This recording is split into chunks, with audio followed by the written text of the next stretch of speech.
Lessons 3, 5, and 3, 6 are going to be doing a review of linear equations. Linear equations do kind of fall hand in hand with what's called coordinate geometry, which we've done a little bit of when we did distance formula and midpoint formula in Chapter 1. And we'll do a little bit more with coordinate geometry in our quadrilateral chapter. But this also falls along the same lines. The good news is that all of the material in these two lessons are things that you should have already covered in Algebra 1, so most of this should be a review for you. So the first thing we're going to talk about is what's called slope-intercept form, and specifically what slope is as we talk about those things. Linear equations are always in this form, y equals mx plus b, and we're going to flip these open.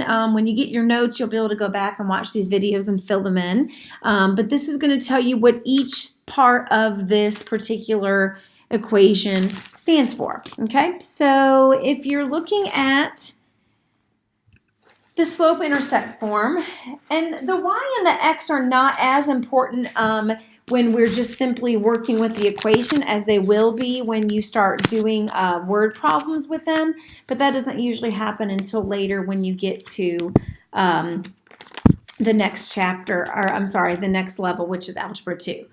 So I'm going to go ahead and tell you what they stand for, but they're not going to be as important. So the y stands for the dependent variables. So y equals the dependent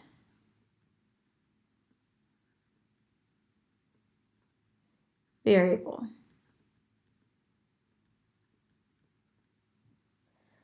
Meaning that it depends on what x is. The value of x determines what the value of y is going to be, okay? The m value in slope-intercept form, the m represents the slope. And slope is defined as the rise over the run, okay? Or you can also think about it as the change in y between the 2 points over the change in x between the 2 points. And when you write it that way, it's understood then that the changing part, the change in y over the change in the x, that's actually called slope formula. And slope formula looks like this. It's y2 minus y1 over x2 minus x1. So there's a couple of ways to find slope. You can count it using a graph with the rise and the run. You can find the change in the y or the change in the x, which relates directly to slope formula. Okay. The x value or the x variable is what we call the independent variable.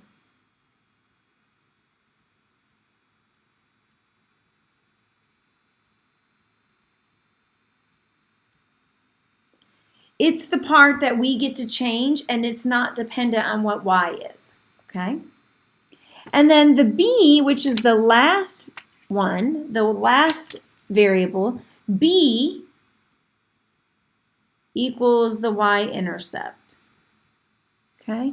And the y-intercept just simply means where the line crosses